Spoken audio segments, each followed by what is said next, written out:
जय हिंद। आज हम लोग पढ़ने वाले हैं परसेंटेज।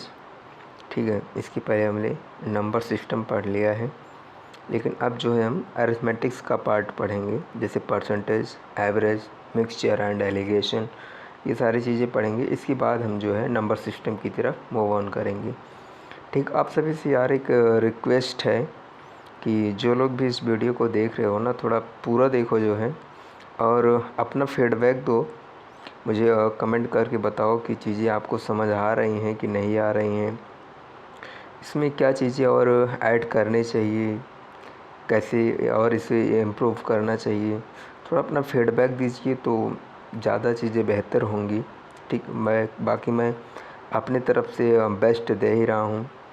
थोड़ा आप लोगों की तरफ से गाइड मिलेगा तो चीज़ें आसानी से सॉर्ट आउट हो जाएंगी।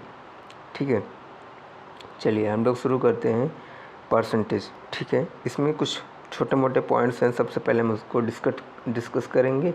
इसके बाद कुछ क्वेश्चन हमने ले रखा है, उसे हम सॉल्व करेंगे। ठीक है, प्रतिशत का अर्थ प्रति सैकड़ा होता है। जैसे 5% का अर्थ होता है 100 में से 5। ठीक है, या 5/100। इस सिंबल को हटा करके ही प्रतिशत को इस सिंबल से रिप्रेजेंट करते हैं। ठीक है, प्रतिशत को इस सिंबल से रिप्रेजेंट करते हैं। ठीक, और इस सिंबल को हटाकर जब भी हम इसे हटाते हैं तो बटे का 100 ऐड करते हैं। जैसे 5% की हम बात कर रहे हैं, मतलब ये है 5, और जब हम इस सिंबल को हटाएंगे तो हम बटे में 100 ऐड करेंगे। ठीक, ये दोनों एक ही चीज़ है। चाहे आप साइन के रूप में लिखें, चाहे आप साइन हटा करके इस रूप में लिखें, दोनों का मतलब एक ही होता है। जब इसे आप सॉल्व करेंगे तो ये आएगा 1/20। ठीक है, ये होता है भिन्न में। ठीक, पॉइंट सेकंड है कि भिन्न को या दशमलव को प्रतिशत में बदलने के लिए 100 से गुणा करते हैं। भिन्न को या दशमलव को प्रतिशत में बदलने के लिए गुणा करते हैं 100 से, और प्रतिशत को भिन्न में या दशमलव में बदलने के लिए 100 से भाग करते हैं। यही वाली चीज़। ठीक, लिखा है प्रतिशत को भिन्न में या दशमलव में बदलने के लिए 100 से भाग करते हैं। तो देखिए यहाँ प्रतिशत में था, जो हमने 100 से भाग कर दिया तो यहाँ भिन्न में हो गया। ठीक, और इसके पहले जो है कि भिन्न को या दशमलव को प्रतिशत में बदलने के लिए 100 से गुणा करते हैं। तो ये क्या है, जैसे मान लीजिए हमारे पास है 0.25। ठीक है, इसको हमें प्रतिशत में बदलना है, या फिर ये दशमलव को हमें हटाना है। तो हम क्या करेंगे, इसमें हम 100 से भाग कर देंगे। ठीक है, 100 से गुणा कर देंगे, तब ये जो है आपका 25 हो जाएगा, क्योंकि यहाँ पे 2 स्थान पे जो है दशमलव लगा हुआ है। जब हम गुणा करेंगे तो इधर 2 जीरो हो जाएगा, यानी इस तरीके से कुछ होगा। तो दशमलव लगाएंगे तो यहाँ लगेगा, इस वजह से हम जीरो को रिमूव करके केवल 25 लिखते हैं। ऐसे मान लीजिए 35 है, इसमें हम क्या करेंगे, 100 से गुणा कर देंगे, तब ये जो है 35 हो जाएगा, दशमलव इसका हट जाएगा। और इसी तरीके से मान लीजिए हमारे पास कोई वैल्यू है जिसे हम क्या बोलते हैं कि प्रतिशत में लिखना चाह रहे हैं। ठीक, तो हम क्या करेंगे उसमें, जैसे हमारे पास मान लीजिए 18 है, तो 18 को अगर हम क्या बोलते हैं कि प्रतिशत में लिखना चाहते हैं तो आप एक सिंबल भी लगा सकते हैं। सिंबल हटाना है तो आप बटे 100 कर दीजिए, इस तरीके से भिन्न में चला जाएगा। ठीक है, और मान लीजिए भिन्न में कुछ है, जैसे मान लीजिए 1/5 है, इसको आप प्रतिशत में लिखना चाहते हैं तो आप 100 से गुणा कर दीजिए, ये बराबर हो जाएगा आपका 20%। ठीक है, ये भिन्न है, 1/5 जो है भिन्न है, इसे हम प्रतिशत में लिखना था तो हमने 100 से गुणा करा दिया। 100 से गुणा कराने के बाद ये 20% हो गया।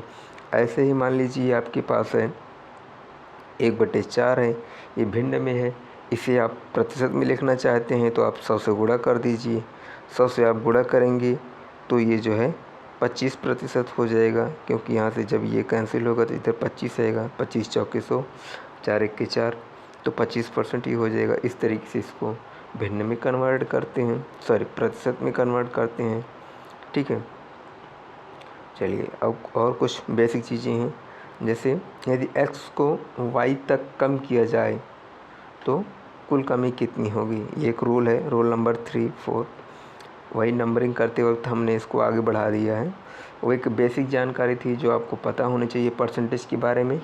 तो हम रूल के बारे में पढ़ते हैं, रूल नंबर 1 कह सकते हैं, या फिर वही नंबरिंग आगे बढ़ाएं तो रूल नंबर 3। यदि x को y तक कम किया जाए तो कुल कमी प्रतिशत में कुल कमी कितनी होगी। तो उसका क्या फार्मूला है कि x माइनस वाई अपान x, ये उसका फार्मूला है।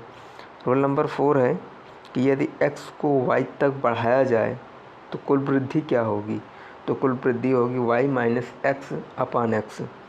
x को y तक बढ़ाया जाएगा तो y माइनस एक्स, क्योंकि जब बढ़ाया जा रहा है तो y बड़ा हो जाएगा, x छोटा हो जाएगा, इसीलिए हम पहले y को लिख रहे हैं तब x को लिख रहे हैं। ठीक, जबकि यहाँ पे क्या है, x को y तक कम किया जाए यानी कि x बड़ा है और y छोटा होगा, तो इसलिए x में से y को निकाल रहे हैं, जबकि इस वाले में y हमारे पास बड़ा हो जाएगा और x छोटा है, इसीलिए y में से x को निकाल रहे हैं। ठीक है, एक एग्जांपल के थ्रू समझिए।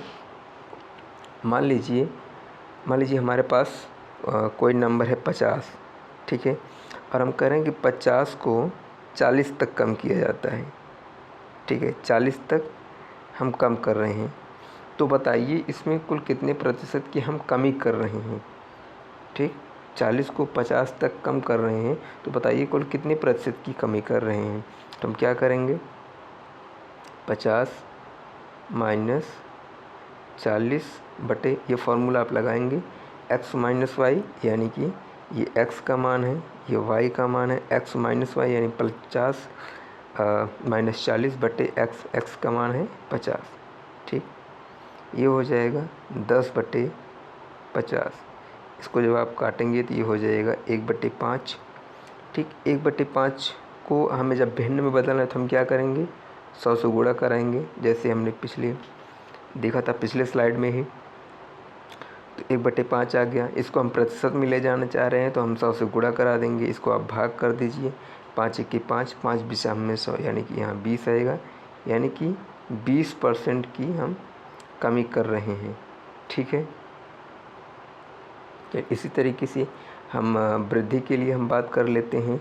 मान लीजिए हमारे पास कोई नंबर है 60, ठीक है, इसको हम बढ़ा रहे हैं कहाँ तक, 75 तक मान लीजिए हम कर रहे हैं। 60 था हमारे पास, हमने उसको बढ़ा के 75 कर दिया, तो अब बताइए कुल कितने प्रतिशत की वृद्धि हुई। ठीक, कुल कितने प्रतिशत की वृद्धि हुई। तो हम क्या करेंगे, ये वाला फार्मूला लगाएंगे, y माइनस एक्स, यानी कि x का मान ये है, y का मान ये है, तो y माइनस एक्स अपान x होता है। ठीक, यानी कि 75 माइनस 60 बटे x का मान क्या है 60। ठीक, इसको आप माइनस कीजिए, यहाँ हो जाएगा 15/60। ठीक है, इसको आप काट दीजिए, 15 के 15, 15 चौके 60, यानी कि 1/4। 1/4 को आप प्रतिशत में लिखना चाहते हैं, 1/4 को आप प्रतिशत में लिखना चाहते हैं तो 100 से गुणा कर देंगे। ठीक है, गुणा कर देंगे, इसको काटेंगे, 4 1 4, 4 25 में 100 यानी 25 चौके 100 होता है, तो 25% की वृद्धि हुई। ठीक है, और यहाँ पे कमी हो रही है तो हम इस तरीके से डाउन एरो लगा देंगे। ठीक है, यहाँ पे हमारे पास वृद्धि हो रही है। ठीक, चलिए ये आपका आंसर हो गया, समझ आ रहा होगा आप लोगों को। एक आगे और भी क्वेश्चन है जो जैसे जैसे हम आगे बढ़ेंगे आपको और क्लियर होता जाएगा। ठीक है, रूल नंबर 5 है कि यदि कोई राशि x% बढ़ाई जाती है और फिर x% घटाई जाती है तो निश्चित ही उस राशि में कमी आएगी। हाँ, ये एक इम्पॉर्टेंट पॉइंट है, ध्यान से सुनिए। अगर कोई राशि है, कोई संख्या है जिसमें पहले तो x% की बढ़ोतरी की जाती है, फिर x% की ही कमी कर दी जाती है, ठीक है, तो उसमें हमेशा कमी आएगी। ऐसा नहीं है कि आप किसी संख्या में 10% बढ़ा रहे हैं और 10% कम कर दे रहे हैं तो ये दोनों जो है वो बराबर हो जाएगा, कोई इम्पैक्ट नहीं पड़ेगा। ऐसा नहीं है, ठीक, ऐसा नहीं है, कमी होगी, ठीक है। तो ये चीज़ आप याद रखिएगा, जब भी इस तरीके का आता है मतलब उसमें कमी होगी ही होगी, इसमें कोई डाउट नहीं है, ठीक है। तो उस राशि को हम कितने परसेंट की कमी होगी कैसे निकालेंगे, उसका फॉर्मूला है x² / 100, ठीक। उसका फॉर्मूला है x² / 100।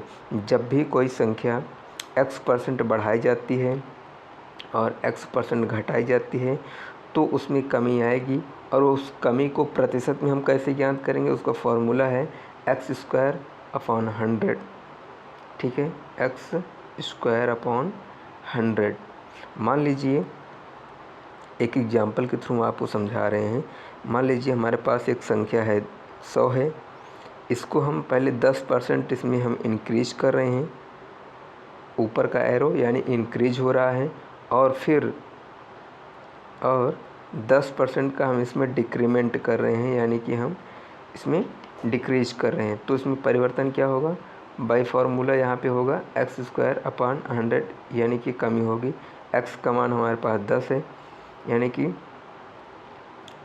10 का होल स्क्वायर हम करेंगे बटे इसको 100 करेंगे, ठीक है। 10 दाम 100 होगा बटे 100, इसको जब हम काटेंगे तो 1 आएगा, यानी कि 1% की कमी अभी भी हो रही है, ठीक है। एक और कॉन्सेप्ट के थ्रू समझते हैं इसी को। ये तो फार्मूला हो गया, ये तो बाई फार्मूला हो गया।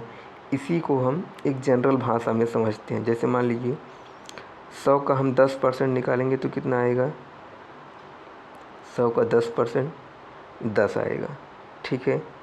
इसको हम ऐड करेंगे, 100 में हमने 10 ऐड किया तो कितना हो गया, 110 हो गया, ठीक है। अब हम 110 का 10% निकालेंगे, ठीक है। 10%, एक जीरो से एक जीरो यहाँ गया, एक जीरो से एक जीरो यहाँ गया, ये बचा 11, 11 एक के 11, ठीक है। अब आप देखिए 110 में आप 11 घटाइए, कितना आ रहा है, 99 आ रहा है। कमी हो रही है कि नहीं, यहाँ पे आपको 100 दिया गया था, यहाँ पे आपको 99 आ रहा है, तो कमी हो रही है। यही है जो 1% आया था बाय फार्मूले से, यही चीज़ यहाँ भी आ रहा है, 1% की कमी हो रही है। यहाँ हमने 100 की बात की थी, 1% मतलब 1 होगा, तो यहाँ पे देखिए 1 की कमी आ रही है, ठीक है। इस तरीके से कमी होगी ही होगी, उसमें कोई डाउट नहीं है। रूल नंबर 6 है, यदि कोई राशि पहले x% बढ़ाई जाती है और फिर उससे y% और बढ़ा दिया जाता है, यानी कि दोनों बार वृद्धि हो रही है, लेकिन पहली बार x% बढ़ाया गया था, दूसरी बार y% बढ़ाया जा रहा है, तो उस प्रतिशत में परिवर्तन जो होगा वो क्या होगा, तो परिवर्तन होगा x + y + xy / 100%, ठीक है। ये उसमें जो परिवर्तन होगा प्रतिशत में, ये उसको हम इस तरीके से निकालेंगे x + y + xy / 100, ठीक है। इसी में 3 और केसेस होते हैं जिसको हम बारी बारी से डिस्कस कर लेते हैं। केस नंबर 1, ये तो पहला हो गया, चलो इसको हम 2 मान लेते हैं, ठीक है। ये केस नंबर 1 हो गया कि मान लो दोनों बार बढ़ाया जा रहा है, पहले x% बढ़ाया गया, फिर y% बढ़ाया गया। तो जब बढ़ाया जा रहा है तब तो मान लीजिए हमारे पास ये फार्मूला है, और मान लीजिए ऐसा हो कि x% बढ़ाया जा रहा हो और y% की कमी की जा रही हो, ठीक। x% बढ़ाया जा रहा है, ऊपर एरो का मतलब है कि बढ़ाया जा रहा है, डाउन एरो यानी नीचे की एरो का मतलब है घटाया जा रहा है, कम किया जा रहा है, लॉस हो रहा है, ठीक है। x% बढ़ाया जा रहा है और y% घटाया जा रहा है, उस स्थिति में आपका फार्मूला क्या होगा कि x - y - xy / 100, ठीक है। ये फार्मूला होता है जब x% का इंक्रीमेंट हो रहा होगा और y% का डिक्रीमेंट हो रहा होगा, तब ये फार्मूला है। ठीक है। केस नंबर 3 है, मान लीजिए कि x% जो है घटाया जा रहा है। ठीक है, x% घटाया जा रहा है और y% जो है इंक्रीज किया जा रहा है, यानी बढ़ाया जा रहा है। ठीक है, x% का डिक्रीमेंट हो रहा है और y% का इंक्रीमेंट हो रहा है, बढ़ोतरी हो रही है। तब क्या होगा? तब होगा -x plus y minus X Y upon 100। उस केस में हमारे पास ये फॉर्मूला होगा। ठीक है, चलिए केस नंबर 4 हम डिस्कस कर लेते हैं। इसमें एक इम्पॉर्टेंट पॉइंट है, इन सभी में एक कॉमन पॉइंट है, वो अभी हम डिस्कस कर रहे हैं केस 4 डिस्कस करने के बाद। केस 4 है, मान लीजिए कि हमारे पास जो है x% का डिक्रीमेंट हो रहा है पहले, और फिर उसके बाद y% का डिक्रीमेंट और हो रहा है। जैसे फर्स्ट वाले केस में था कि x% की बढ़ोतरी हो रही है, फिर y% की बढ़ोतरी और हो रही है। उसी तरीके से x% का डिक्रीमेंट यहाँ हो रहा है, उसके बाद फिर से y% का डिक्रीमेंट और हो रहा है, दोनों बार यानी कि डिक्रीमेंट हो रहा है। तब उसका फॉर्मूला क्या होगा? उसका फॉर्मूला होगा -x minus Y plus XY upon 100। तब ये फॉर्मूला होगा। ठीक है, अब इसमें जो हम कॉमन की बात कर रहे थे, कॉमन पॉइंट क्या है इन सभी में, वो ये है कि जो यहाँ पे नेगेटिव साइन है, जो नेगेटिव साइन है वो डिक्रीमेंट को रिप्रेजेंट कर रहा है, और जो प्लस साइन है वो इंक्रीमेंट को रिप्रेजेंट कर रहा है। जैसे देखिए फर्स्ट वाले में, फर्स्ट केस में x% का इंक्रीमेंट था, y% का भी इंक्रीमेंट था, तो दोनों जगह प्लस साइन लगे थे। ठीक है, यानी कि x भी पॉजिटिव है, y भी पॉजिटिव है, और इन दोनों का जब मल्टीपल होगा वो पॉजिटिव तो होगा ही होगा। इसमें x% का इंक्रीमेंट हो रहा है, y% का डिक्रीमेंट हो रहा है, x% का इंक्रीमेंट, y% का डिक्रीमेंट। तो x देखिए यहाँ पे पॉजिटिव है और y देखिए यहाँ पे नेगेटिव है, और जब इसका गुणा करेंगे तो पॉजिटिव और नेगेटिव का गुणा जो होता है वो नेगेटिव होता है, इसलिए यहाँ पर नेगेटिव है। ठीक, इस तरीके से थर्ड केस में है, जब x% का डिक्रीमेंट हो रहा है और y% का इंक्रीमेंट हो रहा है, तब देखिए यहाँ पे x नेगेटिव है, y का इंक्रीमेंट हो रहा है तो y पॉजिटिव है, और इन दोनों का जो गुणा है, माइनस और प्लस का जो गुणा होता है वो माइनस होता है, तो इस वजह से यहाँ पे माइनस है। ठीक, केस नंबर 4 में क्या है कि x% का डिक्रीमेंट हो रहा है, y% का भी डिक्रीमेंट हो रहा है, यानी कि दोनों नेगेटिव होंगे, इसीलिए यहाँ पे देखिए x भी नेगेटिव है, y भी नेगेटिव है, और चूँकि दोनों नेगेटिव है तो नेगेटिव और नेगेटिव का जो गुणा होता है वो पॉजिटिव होता है, इस वजह से यहाँ पर पॉजिटिव है। ठीक, चलिए आई होप ये आपको समझ में आ गया होगा। बढ़ते हम लोग आगे की तरफ। आगे क्वेश्चन है इसके बाद, यदि 80 को बढ़ाकर 100 कर दिया जाए तो कुल कितने प्रतिशत की वृद्धि होगी? 80 को बढ़ाकर 100 कर दिया जाए तो कुल कितने प्रतिशत की वृद्धि होगी, यही आपको ज्ञात करना है। ठीक, तो x का मान क्या है? 80 है, और y का मान क्या है? y का मान 100 है। यहाँ पे वृद्धि हो रही है तो हमारे पास फॉर्मूला क्या होता है? y minus x upon x, ये आपको फॉर्मूला होता है। ठीक है, इसी फॉर्मूले पे आपको पुट करना है 100 माइनस 80/80। ठीक है, बहुत ही आसान सा है, यहाँ कुछ ऐसा कॉम्प्लिकेटेड है नहीं। बटे 80 करना है, इस 0 से ये कैंसिल हो जाएगा, ये 2 से 8 कैंसिल करेंगे, 2 1 की 2, 2 चौके 8, यानी कि 1/4 हो जाएगा। ठीक है, 1/4। अब इसको हमें जो है प्रतिशत में कन्वर्ट करना है, तो हम क्या करेंगे? 100 का गुणा कर देंगे। 100 से जब गुणा करेंगे तो ये कैंसिल हो जाएगा, 4 1 4, 4 25 100, यानी कि हो जाएगा 25% का इंक्रीमेंट हो रहा है। ठीक है, 25% का इंक्रीमेंट हो रहा है, यही आपका आंसर होगा। वैसे भी देखिए 20 का जो 25% यानी 1/4, 20 का जो चौथाई होता है वो 80 का जो 20% होता है यानी कि 1/4 वो 20 होता है। और देखिए 80 में 20 ही ऐड हुआ है +20, ठीक है। तो इस तरीके से 25% आपका आंसर हो जाएगा। चलिए अगले क्वेश्चन की तरफ बढ़ते हैं। अगला क्वेश्चन है, यदि 350 को घटाकर 280 कर दिया जाए तो कुल कितनी प्रतिशत की कमी होगी। कितना, 350 को घटाकर 280 कर दिया जाए तो यानी कि x का मान क्या है, 350 है भाई, y का मान क्या है, 280 है।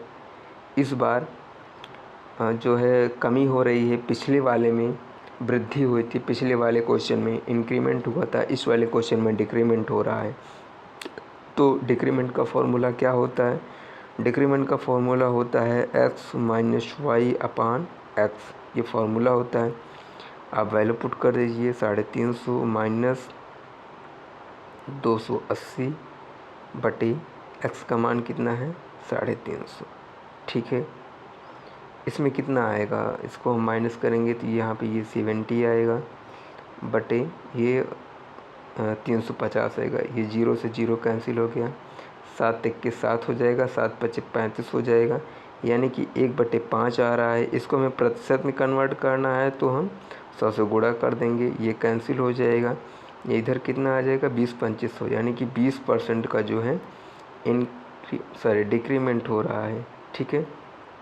20% का डिक्रीमेंट हो रहा है, ये आपका आंसर हो गया, ठीक। चलिए अगले क्वेश्चन की तरफ बढ़ते हैं। अगला क्वेश्चन है कि यदि 800 को पहले 10% बढ़ाया जाता है फिर 10% घटाया जाता है तो प्रतिशत में कमी परिवर्तन ज्ञात कीजिए। देखो जो 10% बढ़ाया जा रहा है और 10% ही घटाया जा रहा है, दोनों भले ही सेम है लेकिन इसमें कमी होगी, इसीलिए क्वेश्चन में पहले ही ऐड कर दिया गया है कि प्रतिशत में जो कमी हो रही है वो ज्ञात कीजिए, यानी कमी होगी ही होगी। भले ही 10% और 10% दोनों सेम है, एक बार घटाया जा रहा है, एक बार बढ़ाया जा रहा है, दूसरी बार घटाया जा रहा है, भले ही सेम है लेकिन कमी होगी, ठीक है। तो इसका फॉर्मूला हमारे पास क्या होता है, जब x% का इंक्रीमेंट हो रहा हो और x% का डिक्रीमेंट हो रहा हो तो क्वेश्चन का हम फार्मूला क्या होता है, x²/100, ये फार्मूला होता है, ठीक है। और यहाँ पे x का मान कितना है, यहाँ पे x का मान है 10, बाई फार्मूला हम करेंगे तो यहाँ पे 10 रखिए, आप होल स्क्वायर कर दीजिए, ठीक है, बटे 100 हो जाएगा, ठीक। और 10 दामा ये 100 हो जाएगा, 100 बटे 100, यानी कि 1% का डिक्रीमेंट हो रहा है, ठीक है। इसको आप थोड़ा सा एक्सप्लेन अगर करना चाहें तो मैं एक्सप्लेन कर देता हूँ, हालांकि इसकी ज़रूरत नहीं है, हमारा आंसर आ चुका है, ठीक है, यही आंसर है, इसमें कोई डाउट नहीं है, 1% का डिक्रीमेंट होगा, ठीक। जस्ट ये जस्टिफिकेशन है, हम आपको प्रूफ करके दिखाना चाह रहे हैं कि डिक्रीमेंट हो रहा है, ठीक है। तो 800 का 10% हम सबसे पहले निकालेंगे जो इंक्रीमेंट हो रहा है। 800 का 10% जो होता है वो कितना हो गया, 0 से 0 गया, इस 0 से ये वाला 0 गया, बराबर 80 आ गया, ठीक। 800 में जब हम 80 ऐड करेंगे, 10% का चूँकि इंक्रीमेंट हो रहा है तो हम ऐड करेंगे, जब हम इसको ऐड करेंगे तो ये हो जाएगा 880। अब देखिए यहाँ पे कह रहा है, दूसरा वाला बोला है कि 10% घटाया जाता है, तो अब 880 का 10% निकालिए। 880 का आप जब 10% निकालेंगे, इस 0 से ये 0, इस 0 से ये 0 गया, बराबर 88 आ रहा है। यहाँ पे चूँकि कमी कहा जा रहा है तो इस बार हम 880 में से इस 88 को हम माइनस करेंगे, तब देखिए कितना आ रहा है, 80 से 80 गया, 8 और कम हो जाएगा, यानी कि 792 होगा, ठीक, 792। देखिए जो हमारे पास वैल्यू दिया गया है वो कम हो रहा है कि नहीं, हमारे पास 800 दिया गया है और यहाँ पे 792 आ रहा है, 792, यानी कि 1% की कमी हो रही है, क्योंकि 800 के हिसाब से 1% का मान 8 होगा, 800 के हिसाब से 1% का मान जो होगा वो 8 होगा और 10% का मान जो होगा वो 80 होगा। ठीक है, 1% का जो मान होगा वो 8 होगा और यहाँ पे देखिए 8 की कमी हो रही है, तो इसीलिए हम कह रहे हैं कि ये 1% का कमी हो रहा है। ठीक है, चलिए अगला क्वेश्चन हम देखते हैं। क्वेश्चन नंबर 4 है कि यदि 550 को पहले 20% बढ़ाया जाता है फिर इसे 10% और बढ़ा दिया जाता है तो कुल कितने प्रतिशत की वृद्धि हुई। पहले 20% की बढ़ोतरी हो रही है, फिर 10% की बढ़ोतरी हो रही है, तो कुल कितनी प्रतिशत की बढ़ोतरी हो रही है, कुल वृद्धि हो रही है, यानी कि कुल कितना इंक्रीमेंट हो रहा है। तो देखिए फॉर्मूला क्या होता है, x% का मान कितना है 20 है और y का मान कितना है 10 है। तो जब दोनों इंक्रीमेंट हो रहा हो तो फार्मूला क्या होता है x plus Y plus X Y upon 100, ये फार्मूला होता है। ठीक है, चलिए अब इसमें हम पुट करते हैं। x का मान 20 है, y का मान 10 है, प्लस 20 गुणे 10 बटे 100। ठीक है, इस जीरो से ये जीरो, इस जीरो से ये जीरो, सब ख़त्म हो गया भाई। और ये ऐड हो जाएगा, 20 10 30 हो जाएगा, प्लस 2 1 के 2, ये हो जाएगा। टोटल कितना हो रहा है 32% का इंक्रीमेंट होगा। ठीक है, 32% टोटल इंक्रीज होगा। ठीक है, ये मत सोचिए कि 20 10 जोड़ के 30%, नहीं, टोटल 32% का इंक्रीमेंट होगा। अगर आप चाहते हैं चेक करना तो आप पिछले क्वेश्चन की तरह इसको भी जस्टिफाई कर सकते हैं। पहले 550 का 20% निकालिए, फिर जो आता है उसको 550 में जोड़ दीजिए, अब 10% निकाल के उसे और ऐड कर दीजिए और आप देखेंगे जो 550 से और आखिरी में आपने जो 10% निकाल के उसमें ऐड किया हुआ है उसका जो टोटल डिफरेंस होगा वो 32% के बराबर होगा। ठीक है, चलिए अगला क्वेश्चन हम देखते हैं। अगला क्वेश्चन है क्वेश्चन नंबर 5 कि यदि किसी संख्या को पहले 20% बढ़ाया जाता है फिर इसे 15% घटा दिया जाता है तो प्रतिशत परिवर्तन ज्ञात कीजिए। ठीक है, एक में वृद्धि हो रही है, दूसरे में कमी हो रही है, यानी पहले इंक्रीमेंट हो रहा है, इंक्रीज कर रही है वैल्यू, फिर वैल्यू डिक्रीज कर रही है। तो x का मान क्या है 20% और y का मान क्या है 15%। ठीक है भाई, फार्मूला क्या होता है हमारे पास, फार्मूला होता है x minus Y minus X गुणे वाई बटे 100, ये हमारे पास फार्मूला होता है। ठीक है, हम पुट करते हैं। x का मान है 20 माइनस 15 माइनस ये 20 गुणे 15 बटे 100। ठीक है, y का मान जो है वो 15% है और 15% डिक्रीज कर रहा है, इसलिए 15% नेगेटिव साइन के साथ है। ठीक है, चलिए 20 माइनस 15 यानी कि यहाँ पे 5 होगा, माइनस और 20 गुणे 15 यानी कि 15 दूना 30, 300 होगा बटे 100 है। ठीक, चलिए इस डबल ज़ीरो से डबल ज़ीरो ख़त्म हो गया, यहाँ पे होगा 5 माइनस 3 इज इक्वल टू 2%। 2% क्या, 2% की वृद्धि हो रही है। ठीक है, क्योंकि यहाँ पे पॉजिटिव आया है। इस टाइप की जो क्वेश्चन होते हैं जिसमें एक बार बढ़ाया जाता है, वह एक बार वैल्यू इंक्रीज करती है फिर दोबारा वैल्यू डिक्रीज करती है, उसमें याद रहे रिजल्ट जिस भी साइन के साथ आएगा, अगर रिजल्ट पॉजिटिव साइन के साथ आ रहा है यानी वैल्यू इंक्रीज कर रही है और रिजल्ट नेगेटिव साइन के साथ आ रहा है तो फाइनली वैल्यू डिक्रीज कर रही है। ठीक है, जैसे यहाँ पे पॉजिटिव साइन के साथ आ रहा है 5 माइनस 3 2 हो रहा है, यानी कि वैल्यू इंक्रीज कर रही है। ठीक है, इस तरीके से 2% ही आपका आंसर हो गया।